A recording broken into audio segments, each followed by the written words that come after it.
Muy bien. Después de ver a alguien se le mojaron los ojos. No llega a ser quién. Vamos a tomar este tiempo de enseñanza. Les pido por favor que abramos nuestra Biblia en Levítico. Vamos a abrirlo en Levítico 21:10, por favor.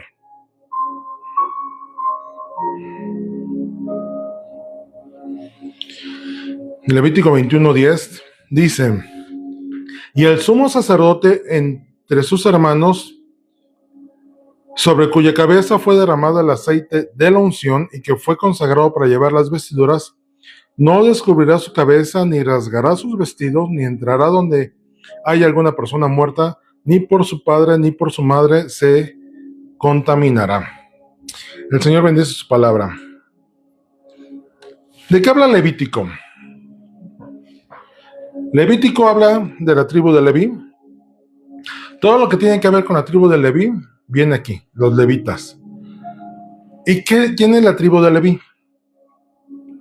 La tribu de Leví fue la tribu, recordamos que eran 12 tribus. Los hijos de José son tomados como tribu para entonces Leví no ser contado dentro de las tribus, sino tener un llamamiento divino para el pueblo del Señor. Si leímos ahí en Deuteronomio, en Josué, vemos cómo el pueblo recibió posesiones, recibió su tierra, las tribus recibieron tú acá, tú allá, dependiendo del número de personas, recibía extensión, ¿no? Pero los hijos de Leví no recibieron posesión porque decía, su herencia soy yo, dice el Señor. Y a ellos, ¿qué les fue dada? El servicio del templo, ¿no?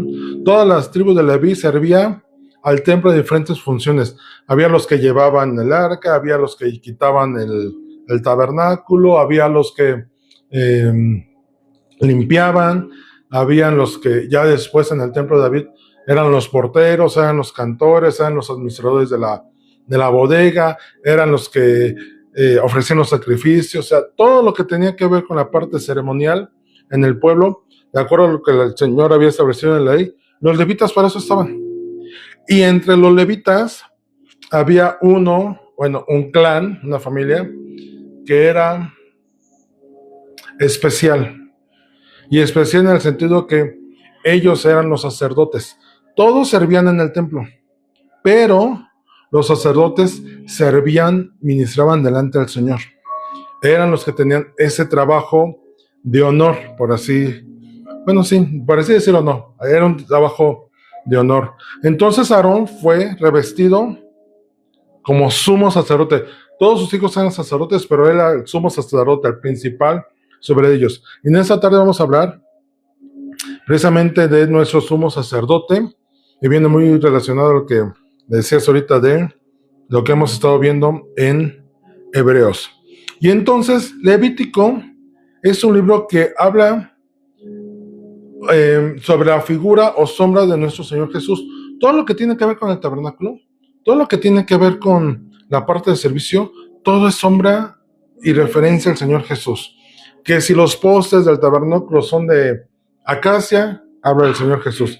Que si los colores, habla del Señor Jesús. Que si las pieles, habla del Señor Jesús. Que si el candelabro, que si el altar de incienso, que si la mesa de proposición, que si el altar de bronce afuera, que si...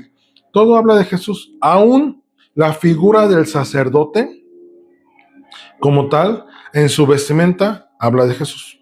Recordemos que traían el efod, y esto te debes de acordar como panderista, tiene un significado. Inclusive tiene una tablita que decía el sacerdote, santidad a Jehová. Y vamos a ver algunas manifestaciones que habla el Levítico sobre el Señor Jesús. En Levítico 16, del 6 al 10, no voy a tratar de no leerlos, sino más bien te los voy resumiendo. Ahí habla sobre el día de la expiación y habla de cómo Aarón, como sumo sacerdote, Levítico 16, del 6 al 10. Habla como Aarón, antes de ministrar al Señor tenía que él presentar un becerro para su propia expiación. Antes de ministrar la expiación de todo el pueblo, él tenía que él mismo limpiarse, ¿no? Y yo quiero que te quedes esto. Él mismo se tenía que presentar digno delante del Señor, sin pecado y sin mancha.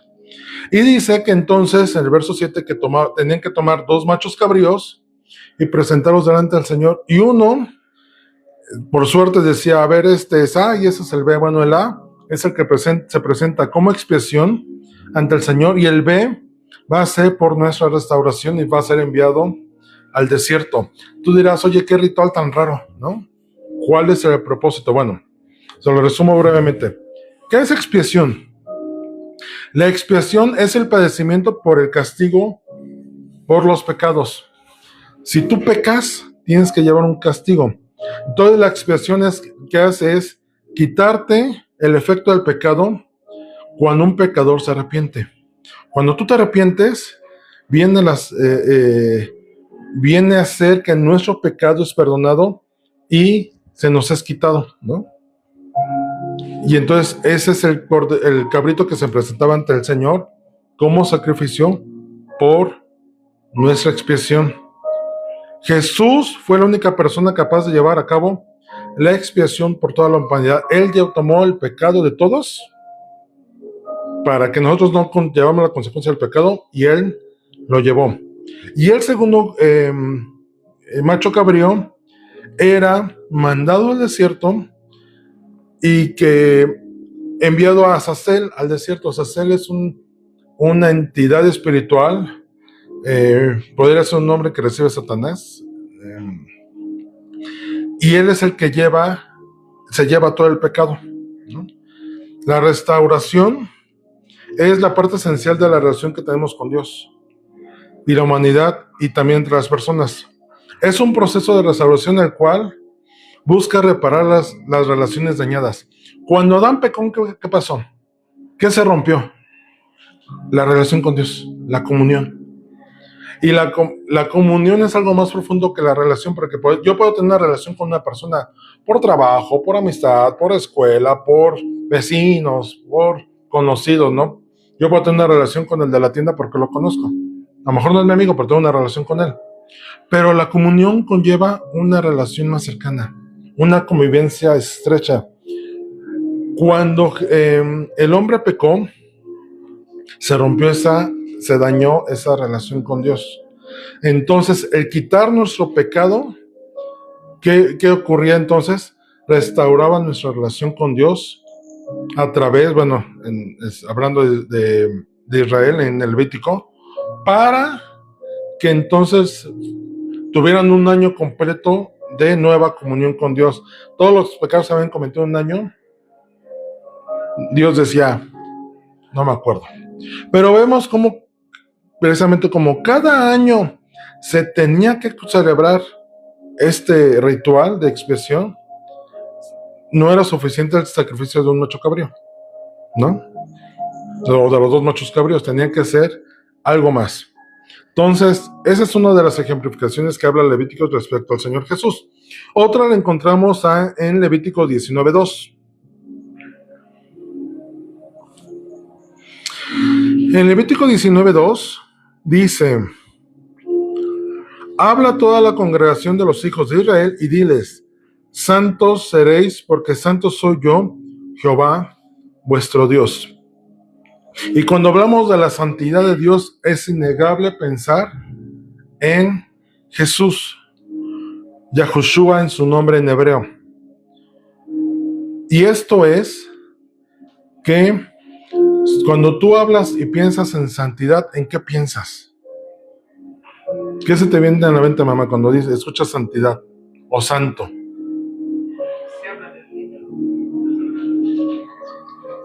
Piensas en el Señor Jesús. Tu alma, ¿qué piensas cuando escuchas santidad o santo? Una persona recta. Una persona recta. ¿Tu pan? Es una persona que vive los conceptos de Dios. Y la santidad es eso, ¿no? Es ese ambiente, esa circunstancia, esa cualidad de estar apartados. Y nadie más puede tener esa cualidad sino el Señor Jesús. No hay otro, ¿no? Y el tercer ejemplo que yo te quiero poner, que es donde vamos a profundizar en Levítico, que habla de nuestro Señor Jesucristo, es Levítico 21:10, que acabamos de hablar, el sumo sacerdote.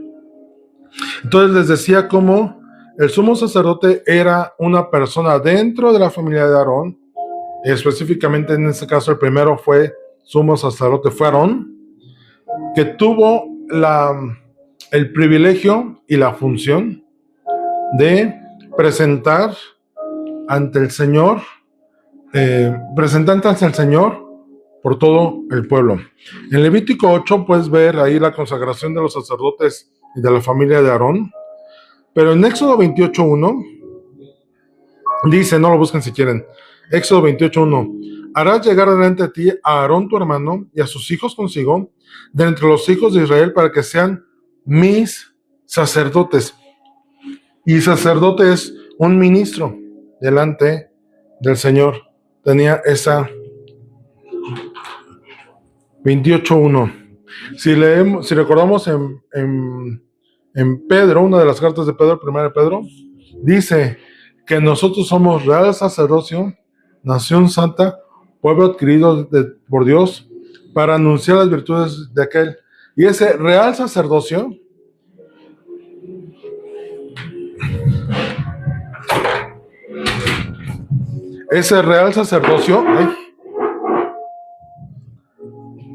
es no solamente la función de sacerdote, sino un sacerdote real, ¿no? De una posición diferente a los demás. Por ejemplo, en tiempos de David, a David no le tocó, de Saúl. Saúl tenía a su sacerdote real. ¿Quién era? Samuel, ¿no? De hecho, David sí llegó a tener su sacerdote real. No recuerdo su nombre, Abiatar, si no me recuerdo. Era su sacerdote real. Estaba el sacerdote del pueblo, el que tenía el puesto, pero él se tenía su sacerdote particular, ¿no? Ese es un sacerdocio real. El sumo sacerdote era una posición de alto precio, pero a la vez de suma responsabilidad. Vamos a 1 Samuel 2, 26 al 36. No lo voy a leer todo. Si quieres, si puedes, en lo que yo voy comentando, ahí ve siguiendo 1 Samuel 2, 26 al 36. Leemos la historia de Samuel. Sabemos quién era Samuel, un joven, un niño que fue dejado por su madre y su padre al servicio de Elí, que era el sacerdote en ese tiempo, y que había tenido un encuentro, literalmente un encuentro personal con el padre a través de la voz que le habló un día de noche. Y el verso 26 dice, y el joven Samuel iba creciendo y era acepto delante de Dios y delante de los hombres. Y esto de acepto era que le caía bien a toda la gente, y no solamente le caía bien, sino decían, eso que hace es correcto. Oye, es una persona íntegra, o sea, veían buenas cosas en él. Y vino un varón de Dios a Elí y le dijo, y te lo voy a resumir, oye, si tú, Elí, tienes el privilegio de ser el sacerdote del pueblo de Israel, pues no andas de la forma correcta, ni tú ni tus hijos. No te preocupas por ofrecer cosas correctas ante mi altar. Llevas el efod, pero permites que tus hijos estén de rebeldes, que tus hijos estén presentando cosas malas, tienen una mala actitud, dando un mal testimonio, y tú no les estorbas, ¿no? Y este varón le vino a confirmar algo que Samuel había recibido por revelación del Señor, que Samuel dijo, ¿qué escuchaste? ¿Qué te dijo Dios? No me escultes nada. Y Samuel le dijo, ¿vas a aguantar lo que te diga? Sí, dímelo. Y dice, oye, dice el Señor que está enojado contigo porque tus hijos pecan, y cierra la ventana. Tus hijos pecan y no les estorbas. Sabes que se prostituyen con las mujeres y no les dices nada. Y aparte, agarran de las ofrendas más de lo que les toca. Dice la palabra que echaban un garfio. Imagínate que echan el cordero completo, ¿no? La carne. Y ellos echaban un gancho y sacaban una porción. Y se la comían, o sea, se la quedaban. O sea, no se conformaban con lo que tenían, sino eran codiciosos. Entonces, después de esa palabra de Samuel que le dijo, Elí no cambió. Entonces tiene que venir ese varón y dice, oye, te dije, ¿no? Y para que veas que lo que estás haciendo no es correcto, voy a quitarte del sacerdocio, voy a desaparecer a tu familia sobre la faz de la tierra, y para que quede confirmación, tus dos hijos, Ofni y Fines, van a morir el mismo día. Verso 34. Y dice verso 35, y yo me suscitaré un sacerdote fiel que haga conforme mi corazón y mi alma. Un sacerdote tiene que ser una persona alineada a los preceptos, mandamientos y voluntad del Padre. No puede ser un sacerdote. Si hiciera su propia voluntad, no podría ser sacerdote. En pocas palabras, ¿no? Y entonces, y así ocurrió. El pueblo, la familia y descendencia de Elí fue borrada. El sacerdocio, y ahí toda la descripción que dice el Señor a Elí es un privilegio que sea sacerdote, pero no ha sabido vivir como un sacerdote delante de mí, guiando al pueblo delante de mí. Y el sumo sacerdote es una figura de poder, pero no deja de ser hombre. Vamos a Mateo 26:3.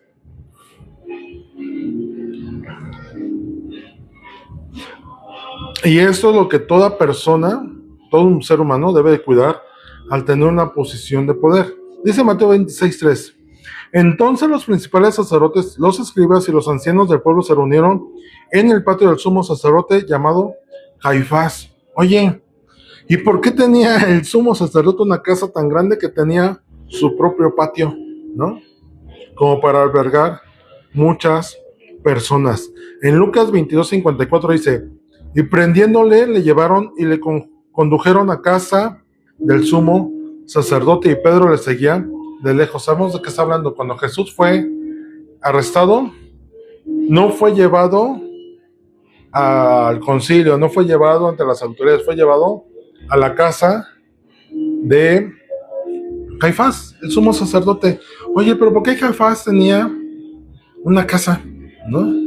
Cuando en el Antiguo Testamento, cuando se repartió la tierra, decía, esas son las posesiones de los sacerdotes y la distribución y de qué van a vivir.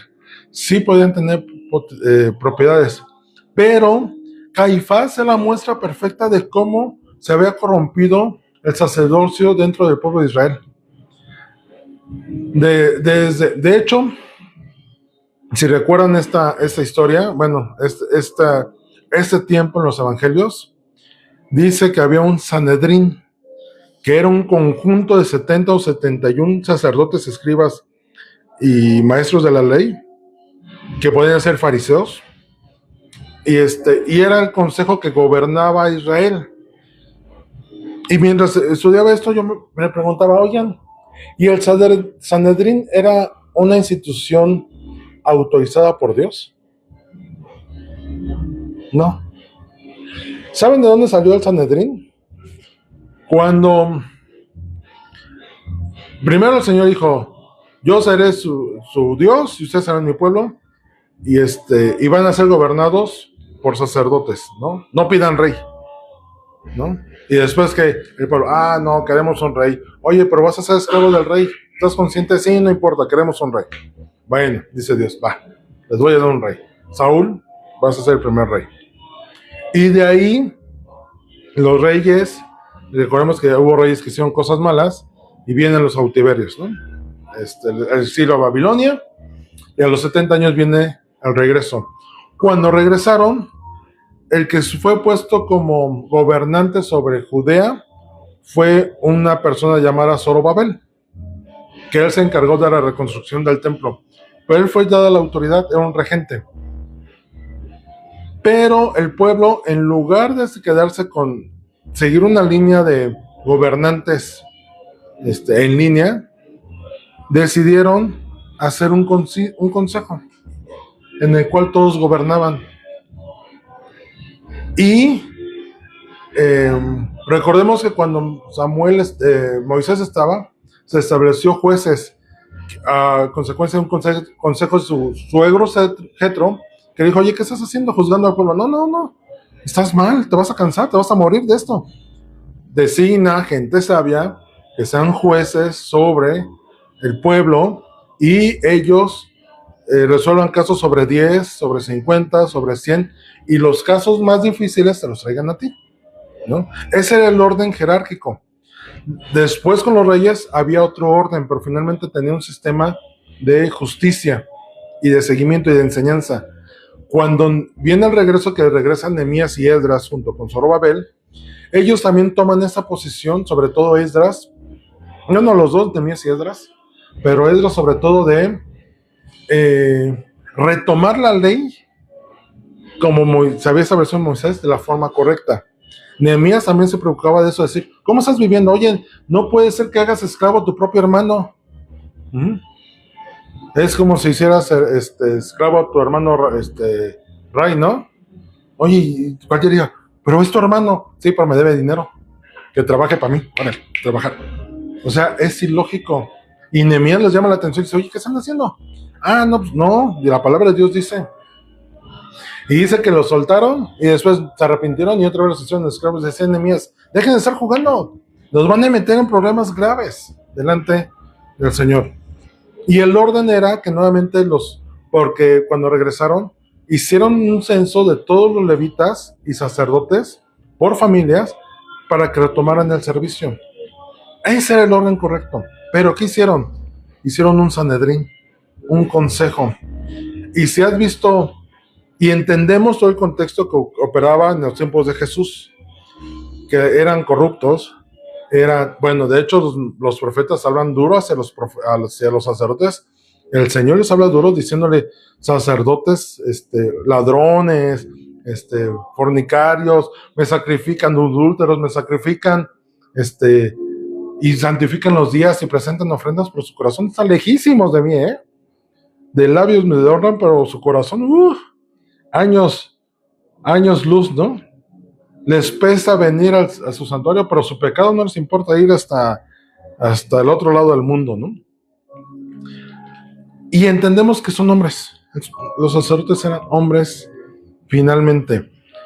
Y en el tiempo de Caifás, en el tiempo de Jesús, era tal la corrupción. Si han visto la serie de Chosen, me gusta mucho y lo saco mucha relación, porque hay muchas cosas que nos permiten entender visualmente cómo ocurrían las cosas. Había un impuesto por vender en el templo. O sea, el otro día me decía, me contaba Alma de, en el tianguis tienes que pagar, ¿no? Y si es temporada navideña, pues ¿cuántos días quieres estar? Bueno, por vender dentro del templo los corderitos y las ofrendas sagradas al Señor, para que no fueran desde lejos, aquí cómpralo. Pero tú quieres vender dentro del templo, pues mira, tienes que pagar tu derecho de piso, ¿no? Y se hacían ricos, y Jesús por eso tocaba a los fariseos. Hipócritas, imponen y ustedes y exigen el diezmo, pero ustedes están lejos de mostrar piedad. De ahí viene toda esta parte. Entonces podemos entender que la parte corrupta del Sanedrín y del sacerdocio estaba imperante en tiempos de Jesús. En Hechos 22, 3, 5, si lo quieres buscar, que es donde Pablo está hablando su testimonio, empezando su testimonio dice, pues yo seguía, en el verso 4 dice, perseguía yo este camino con C mayúsculo, hablando de Jesús, hasta la muerte, prendiendo y entregando en cárceles a hombres y mujeres. Como el sumo sacerdote también me es testigo. O sea, ¿quieren saber que sí lo hacía? El sumo sacerdote me dio cartas, O sea, si creen que estoy mintiendo, la orden salió de allá, ¿no? Y ocurre esto, empezó el sumo sacerdote a ser una figura de poder político y no religioso. Se preocupaba más de hacer buenas relaciones de tener contento a Herodes y a Pilatos en lugar de agradar a Dios. Recordemos de dónde salió. Crucifícale, crucifícale del pueblo. No, salió del plan malvado de los sacerdotes de buscar un pretexto para matar a Jesús, tratar de encontrarlo en alguna blasfemia, levantar testigos falsos, llevarlo a presionarlo a que declarara cosas malas. Jesús fue maltratado en el patio de la casa de Caifás. Y se supone que él era el representante de Dios, ¿no? Como líder religioso, porque se empezaban a meter en temas políticos. En Hebreos 5, 1 al 10, vemos cuál era la función de un sumo sacerdote. Vamos ahí, por favor, Hebreos 5. Ya vimos que todo lo que hacía Caifás y los líderes en ese tiempo, que inclusive fueron los que mandaron por acá Pablo, yo los mato, ¿no? Yo los persigo. Y por acá el sumo sacerdote, bueno, ¿quieres hacer nuestro trabajo sucio? Órale, te pagamos, ¿no? Porque seguramente creen que lo hacía de a gratis. Entonces, dice Hebreos 5, porque todo sumo sacerdote tomado de entre los hombres ¿recuerdan que leímos cómo decía en Levítico que Aarón fue tomado entre sus hermanos? Bueno, aquí dice, porque todo sumo sacerdote tomado de entre los hombres es constituido a favor de los hombres. En lo que a Dios se refiere, o sea, tú eres nuestro representante delante de Dios. Tú vas a interceder por nosotros. Para que presente ofrendas y sacrificios por los pecados. Esa es la función del sumo sacerdote. Para que se muestre paciente con los ignorantes y extraviados. Y esto es enseñarles. De hecho, Pablo instruye, si ves a alguno débil en la fe, con paciencia y amor, edifícale para que cambie su rumbo de vida, para que se constituya como un hijo de Dios creyente. Dice, puesto que él también está rodeado de debilidad, y por causa de ella debe ofrecer por los pecados tanto por sí mismo, como también por el pueblo. ¿Recuerdan lo que vimos de que él tenía que presentar un becerro, el sumo sacerdote por sí mismo, antes de interceder por el pueblo? Primero se tenía que presentar justo delante de Dios. Sería ilógico que vengo a pedirte por el pecado del pueblo, pero yo vengo en pecado.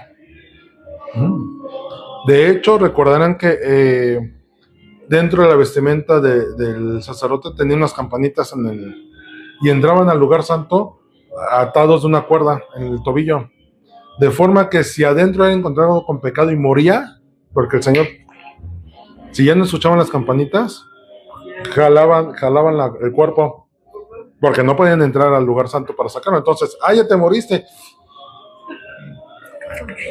El que sigue, ¿no?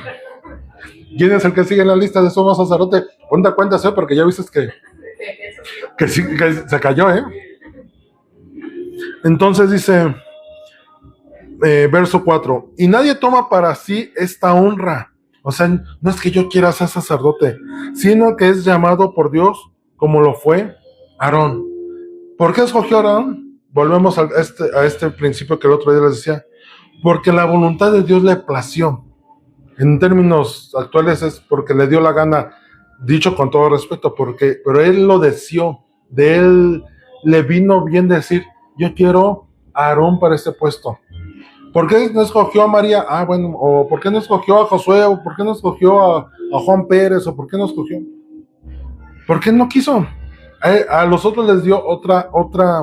¿Por qué Dios repartió unos dones y a otros dones? Porque simplemente así él le plació. Dice verso 5, así como Cristo se glorificó a sí mismo haciéndose sumo sacerdote, así tampoco, Cristo se glorificó a sí mismo haciéndose sumo sacerdote, sino que él le dijo, tú eres mi hijo, yo te engendré hoy. Antes de ser Jesús sumo sacerdote, era hijo de Dios. Como también dice en otro lugar, tú eres sacerdote para siempre según el orden de Melquisedec. Ahorita vamos a ver algo al respecto.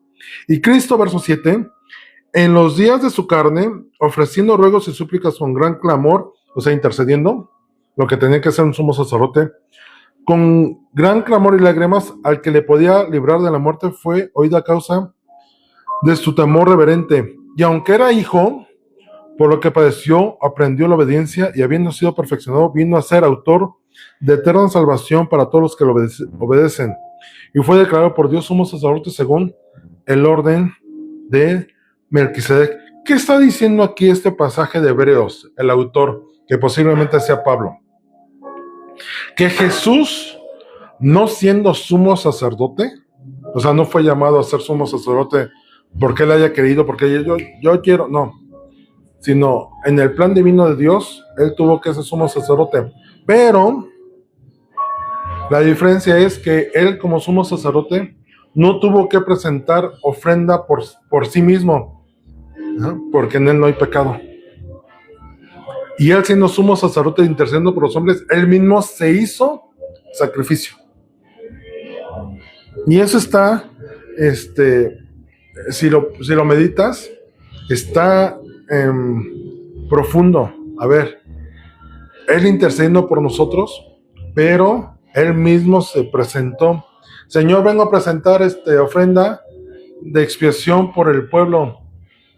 Imaginemos al Padre. ¿Y cuál es la ofrenda? ¿Dónde está la ofrenda? Soy yo mismo. ¿Recuerdan cuando hay un pasaje en la Biblia que dice que no habiendo otro superior que el Señor jurando, no habiendo alguien superior, jura por sí mismo? ¿No? Dice, ¿tú juras por qué? Cuando tú juras algo, o te comprometes algo, el mundo dice, por ejemplo, comúnmente, te lo juro por mi madrecita, ¿no? ¿Por quién jura? Por alguien superior a él, en esto es la mamá, y sobre todo una persona que respeta y reconoce. Pero dice la palabra que el Padre, no teniendo a alguien superior de él, sobre él, jura por sí mismo.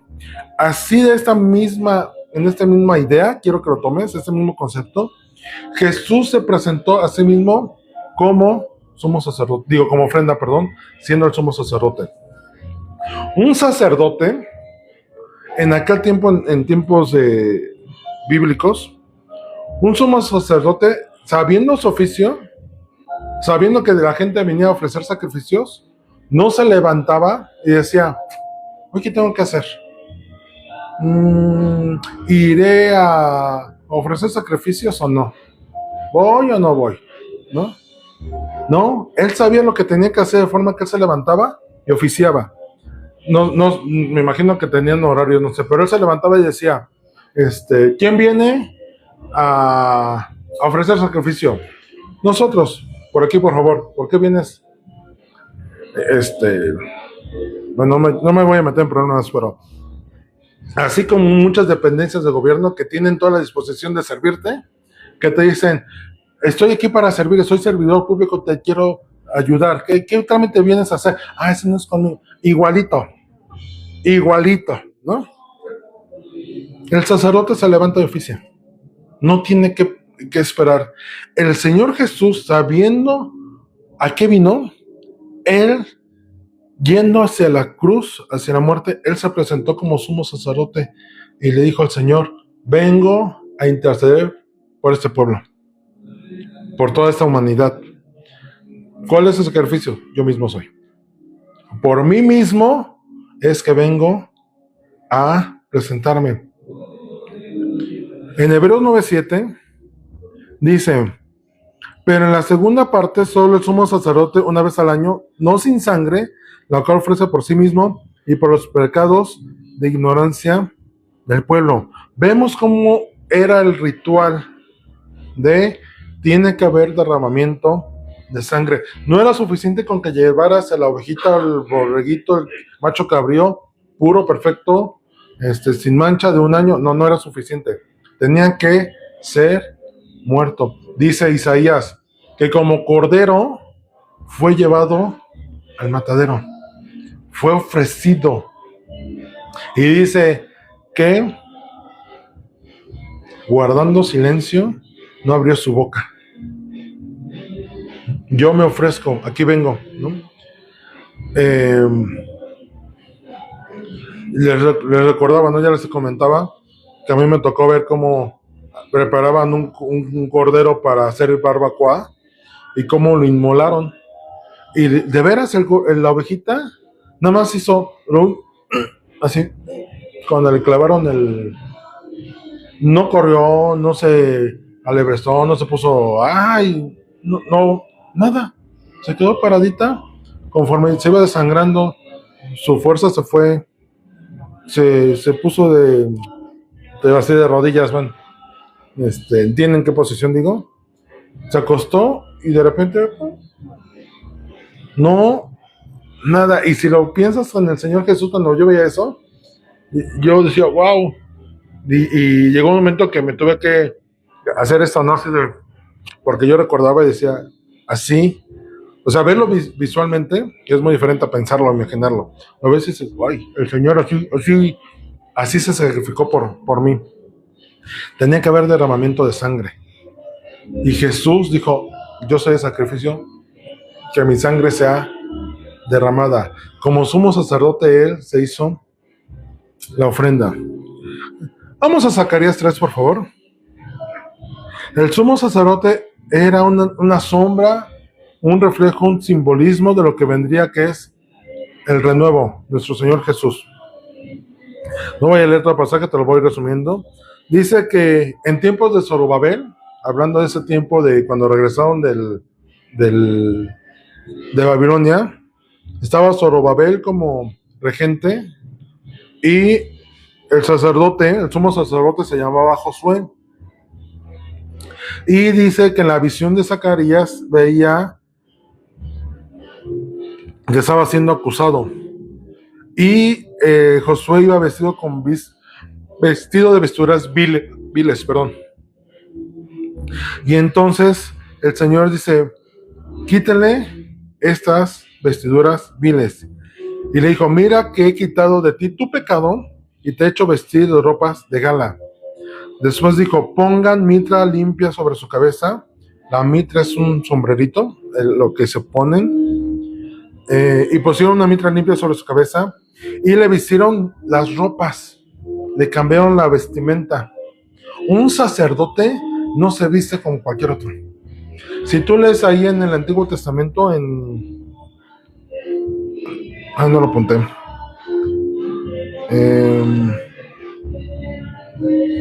Creo que es Éxodo 28, continúa el capítulo.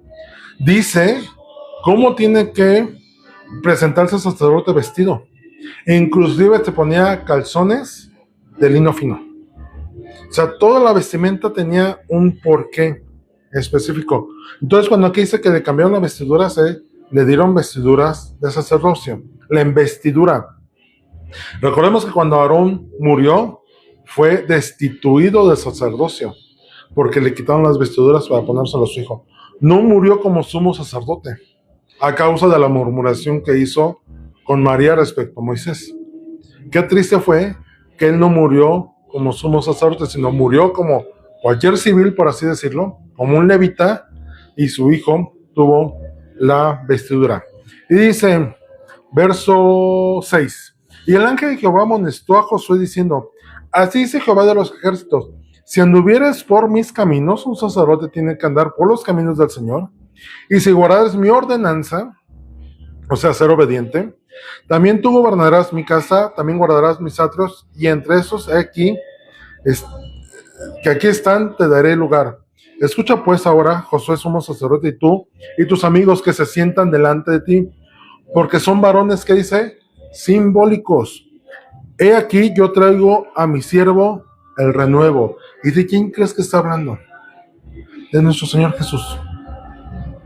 Eso es imagen de lo que voy a traer. La historia vistiendo a ti como sacerdote, porque va a venir uno que va a ser mi sacerdote. Y termina, afirmando esta parte. Y hablando de este sumo sacerdote, vamos a Hebreos 7, 1 al 4, hace rato leíamos el sacerdocio de Melquisedec. 1, que viene del Génesis 14, del 17 al 20. Dice, porque este Melquisedec, rey de Salem, sacerdote del Dios Altísimo, o sea, era un ministro de Jehová, de Yahweh, que salió a recibir a Abraham, que volvía de la derrota de los reyes, y le bendijo. Y a quien asimismo dio a Abraham los diezmos de todo, cuyo nombre significa primeramente Rey de Justicia. ¿Quién recibe este título? Rey de Justicia, Jesús. Y también Rey de Salem, esto es, Rey de Paz. Cuando dice Jesús, mi paz os dejo, mi paz os doy. ¿Con qué autoridad él podía dar esa paz? Porque era Rey de Paz. Sin padre y sin madre, sin genealogía, que no tiene principio de días ni fin de vida. O sea, el principio y el fin. Sino hecho semejante al Hijo de Dios. Permanece sacerdote para siempre. Considera pues cuán grande era este, a quien aún Abraham, el patriarca, dio diezmos del botín. Ese sumo sacerdote, de hecho, se considera que cuando se habla de Abraham con el rey de Salem, fue una cristofanía. Cristo mismo manifestado a Abraham como el sacerdote Melquisedec. Y en esa genealogía que dice no escrita, es que Jesús se presenta como el sacerdote perfecto, como fue Melquisedec. De hecho, no hay más concepto de Melquisedec de dónde estaba su reino, por qué fue a encontrarse con Abraham, qué pasó después con él. No dice nada.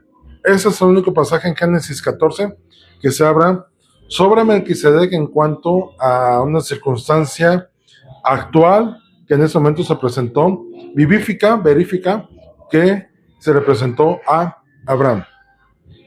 Y entonces, para poder regresar a Levítico 21:10, si ya entendimos que el sumo sacerdote viene a ser una figura del Señor Jesús, que Él se presentó para interceder por nosotros ante el Padre, y Él mismo se hizo sacrificio, que es de lo que habla Levítico. Vamos nuevamente a Levítico 21:10.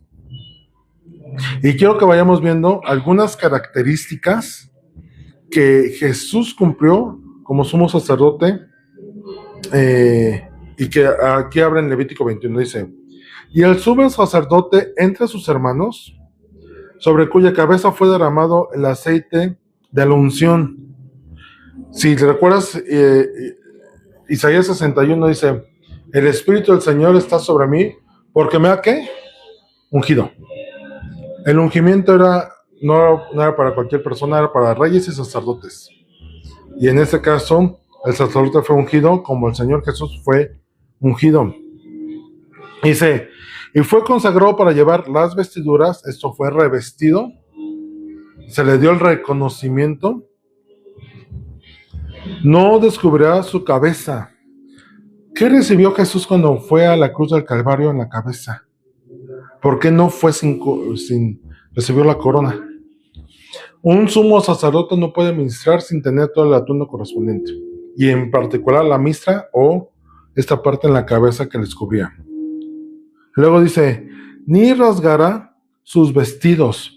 Leemos en los evangelios que dice que echaron suerte sobre sus vestidos, no los rompieron, sino dice que estaba confeccionado la prenda de una sola pieza. O sea, ni siquiera tenía costuras, ¿no? No voy a tener chamba en ese tiempo, mamá. No había costuras. Voy a tener que poner un telar. Entonces, ¿por qué no rompieron sus ropas? Porque dijeron: oye, de hecho, esa vestimenta que trae Jesús era cara en ese tiempo. Era como ropa de Liverpool. O sea, porque hacerla de una sola pieza, imagínate. Esa es de una sola pieza. Bueno, aquí es una sola pieza, porque aquí no tiene costuras esta playera. Aquí en las mangas sí tiene, y aquí arriba. Bueno, ese era hecho completo de una sola pieza. Yo no sé cómo lo harían, ¿eh? No sé si ponían un saco de ropa y ahí iban tejiendo. Ya ven que en provincia, estas oaxaqueñas, chiapanecas, hacen bordados completos. Y de hecho son de una sola pieza. No, o sea, esta recordaba, tenía una tía, mi tía Luz. Si no me recuerdo, ella sabía hacer prendas de una sola, Bueno, el tejido, tejidas, por eso. El tejido es para hacer una prenda de una sola pieza, ¿no? No sé cómo lo hacen, bueno, pero yo me acuerdo que hacía así, y con con el mismo estambre, cerraba la prenda y decías, es una sola pieza. O sea, no se veía como que, junto a las dos telas y las cosas, ¿no? Entonces, la ropa del Señor Jesús no podía ser rasgada porque se presentó como sumo sacerdote. Y la ropa del sumo sacerdote no se podía rasgar. Tenía que ser una sola pieza. Luego dice verso 11, ni entrará donde hay alguna persona muerta. ¿Por qué el Señor Jesús resucitó? El que hubiese quedado muerto lo hubiera hecho una persona contaminada, indigna de. Por eso resucitó. Ni por su padre ni por su madre se contaminará. Estamos hablando de esa parte ritual que un sacerdote no podía ser hallado con mancha. Jesús se presentó sin ninguna mancha, no estaba contaminado. Luego dice, verso 12, ni saldrá del santuario, ni profanará el santuario de su Dios. Ahora, ¿cuál es el santuario donde el Señor habita? Ya no es un templo de piedra, Ahora, ¿cuál es su habitación? ¿Cuál es el santuario? Tú y yo. Dice, ahora nuestro cuerpo es templo del Espíritu de Dios, donde Él habita. ¿El Señor le gustaría estar entrando y saliendo de nuestras vidas? No. De hecho, Él entra para no salir, ¿no? Entonces, y luego dice que no profanará, esto es, que no va a ser impuro lo que es santo.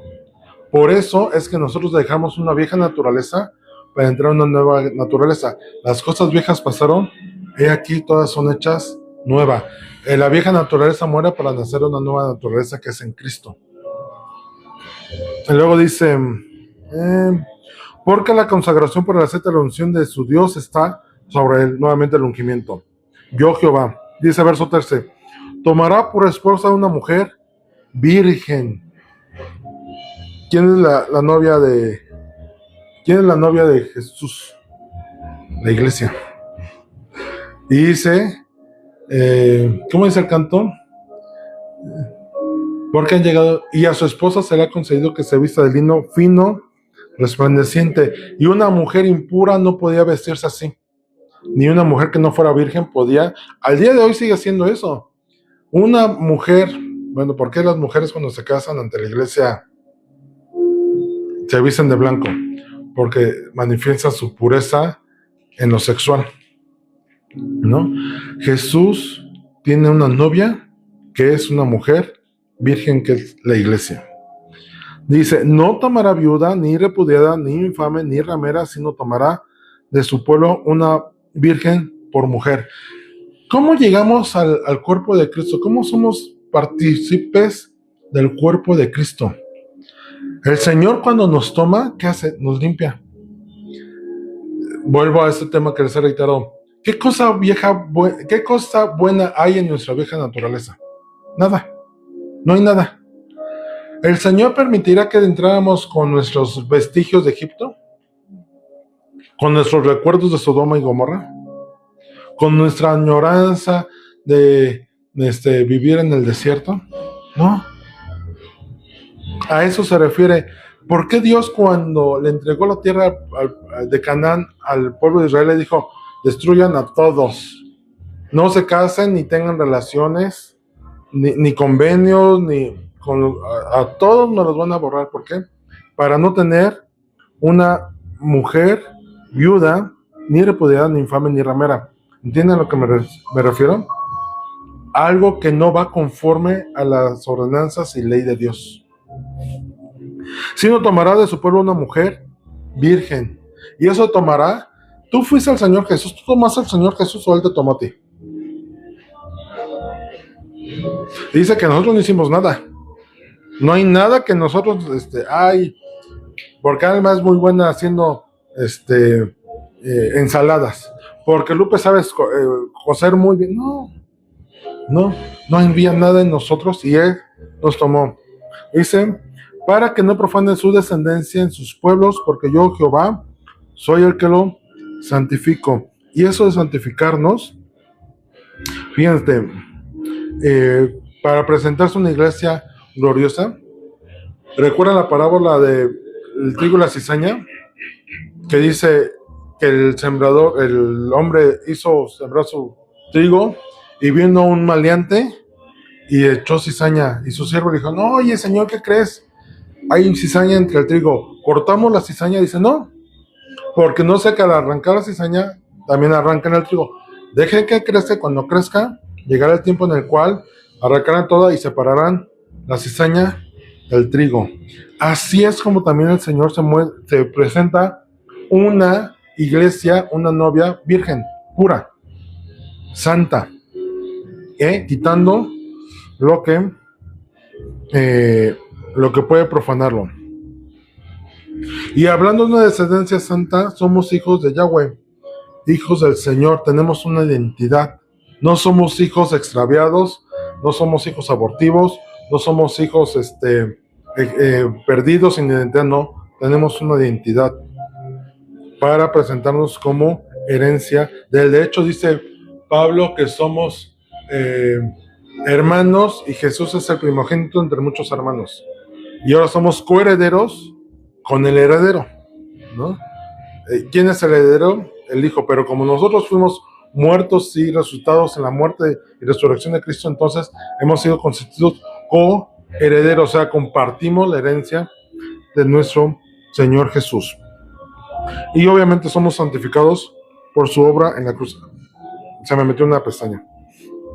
Entonces, entendemos cuál es ahora la posición que tomó Jesús como sumo sacerdote para interceder y cómo el pasaje de Levítico 21 viene a ser una luz, una sombra,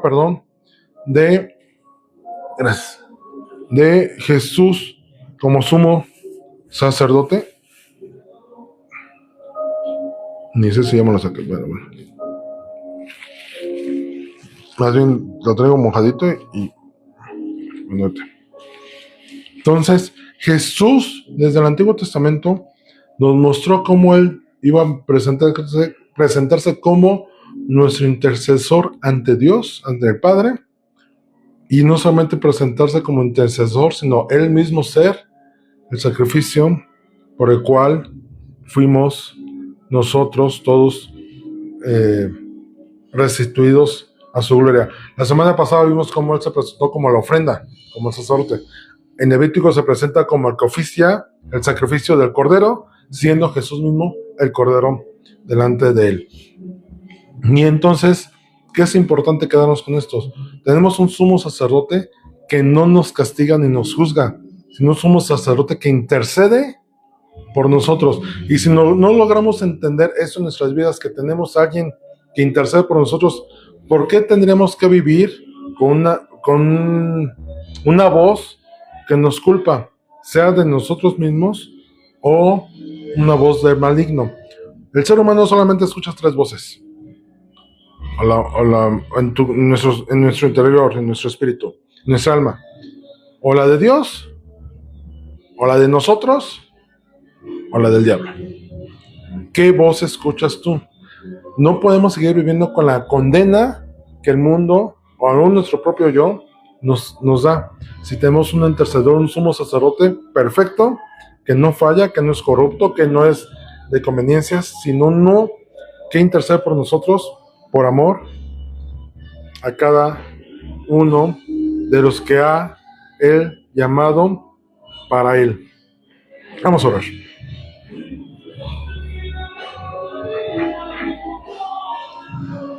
Padre Celestial, en esta noche queremos agradecerte por la obra de Jesús, nuestro Señor, Yahushua, en la cruz del Calvario. Gracias, porque Él no solamente fue el Cordero inmolado que murió por nuestras vidas, sino también fue el sacerdote que ofició el sacrificio para presentarte por una vez y para siempre delante de ti, presentando un sacrificio perfecto. Gracias porque como sumo sacerdote intercedes por nosotros, nos presentas delante del Padre para darnos vida. Señor, ayúdanos a vivir ahora en ese real sacerdocio que nos das como ministros tuyos delante de ti. Señor, guarda nuestras vidas de tener un corazón incorrecto, de no hacer lo que nos corresponde como sacerdotes delante de ti, como siervos.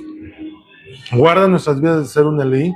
Guarda nuestras vidas de ser como los sacerdotes que describen los profetas, Señor, que eran rebeldes, corruptos, avariciosos, convenencieros, Señor, que buscaban el soborno y robaban de las ofrendas, Señor. Guárdanos de ser así delante de ti, sino que seamos como un sacerdote según el orden de Melquisedec en servicio delante de ti.